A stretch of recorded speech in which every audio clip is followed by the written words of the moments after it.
نظم مركز روجافا للدراسات الاستراتيجية أمس الثلاثاء جلسة حوارية لمدة ساعتين عبر تقنية الاتصال المرئي زوم تحت عنوان مستقبل القضية الكردية في الشرق الأوسط، التحديات والحلول.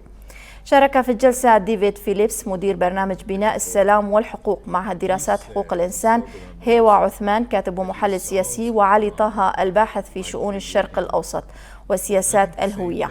وتم النقاش حول القضية الكردية والموقف الغربي والأمر الكردي والعربي منها، وكيف ينظر الكرد إلى هذه المواقف ودور الكرد في مواجهة الفكر المتطرف في المنطقة وتداعيات دعم تركيا للتنظيمات الراديكالية وازدواجية أردوغان. وتناول المشاركون استمرار الهجمات من قبل الاحتلال التركي على مناطق شمال وشرق سوريا وما تحمله هذه الهجمات من تداعيات وأهداف للاحتلال التركي.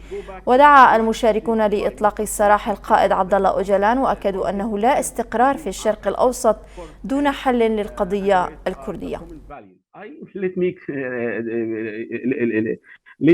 Let me have a different view of this.